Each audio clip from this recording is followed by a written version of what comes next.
let's talk about that for a second. How to save money having a farm or having a home, feeding your family, when food costs is going up, when inflation's going up, which makes things go up. But when the fact is, sometimes you may not be able to get certain things, and also how to feed your family on a budget. So that's what today's talk is.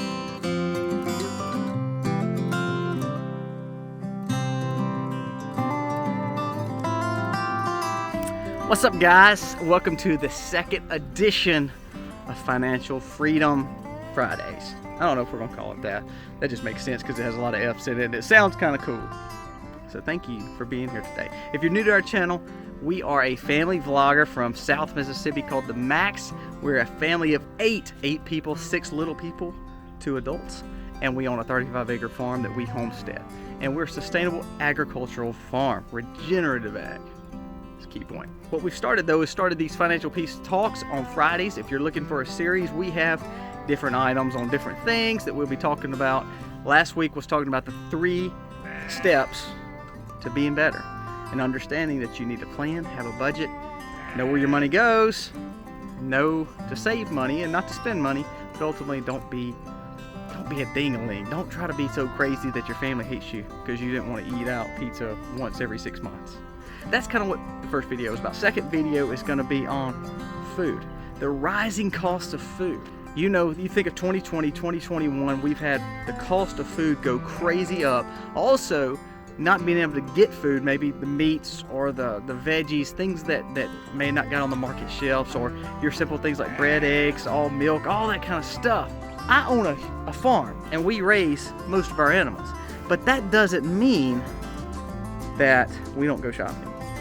Let's talk about that for a second. How to save money having a farm or having a home, feeding your family, when food costs is going up, when inflation's going up, which makes things go up. But when the fact is, sometimes you may not be able to get certain things, and also how to feed your family on a budget. First and foremost, food security. That is huge. Other than shelter, food is the main thing that we need to worry about because that's what takes care of our bodies, that's what takes care of our family. When we have that food security, on top of financials, you can have a lot of dollars, but if those dollars can't buy anything or you don't have food to eat, dollar bills may not taste good. So let's talk about that for just a second. If you are thinking about food and thinking about the inflation, the cost of food, and how your food budget's already almost blown every time you go to Walmart, here's some typical ways that you can try to save. It's a few steps. First, you need to make a grocery plan. You need to plan your meals out weekly. Misty and I, we have this big chalkboard that we'll write what we're going to have for the week. Sometimes we do it every week on the Sunday. Sometimes we do it once every few days, and we'll get the meats out of the fridge, or we'll go to Walmart and plan to buy, whatever it may be. Now, if we're not raising a lot of our food, because there's a time we didn't raise any of our meat, we still had to go buy things. So understandable, you're talking to somebody who, yes, we raise meat now. Yes, we have freezers full of meat and vegetables and all that good stuff, but at one point there wasn't. How to save money is you plan what you're eating. And it's based on what you like, but also what could save you money. Gross making. Like for us, we're a family of 8. Spaghetti goes a long ways. Chicken poppy seed casserole goes a long way. That's the kind of stuff you plan for. If you're planning for burgers, then you know there's a lot of condiments and breads you gotta have. So making sure you have a plan of what your weekly meal looks like, because that will help you build your Walmart grocery list or your Target grocery list or fresh food grocery list, whatever you may be doing. It will help you establish what you're needing. You'll know your ingredients. Those supermarkets are meant to make you spend money. That's a business. There's nothing wrong with that. But if you know what you need, you're not going to go through willy-nilly in the shelves just knocking off oh, this will be good today. This will be good. Oh, we'll eat this one day next week. We'll have this. That's not a good plan. You need to have a plan for Sunday, Monday, Tuesday, Wednesday, Thursday, Friday, Saturday. Now, here's another goal. Buy in bulk. If you can save money by buying in bulk, buy in bulk. We buy organic. We love eating organic and healthy, non-GMO. At one time we didn't. We ate pure conventional food, whatever we could find. That doesn't mean anything. We still buy in bulk. So if we're buying flour, or we're buying oils, or we're buying salts, or we're buying sugars, or we're buying meat, if we're still buying meat, if it's not running around here in nets, if we're having to buy it, we're going to buy in bulk, because ultimately it's going to save money. So we're buying in bulk when it comes to grocery shopping too. So we've made a plan for what our plan is, our weekly meals. Secondly, we're buying in bulk because we want to make sure that we're getting the best deal we can. And third is this: when you plan those meals and when you buy in bulk, utilize what you have. You may buy something that you can eat that night and have leftovers the next day. When you're talking about budgeting and you're talking about saving money, sometimes we have to do some things that we may not like to do. We may have to eat sometimes cheaper to save money.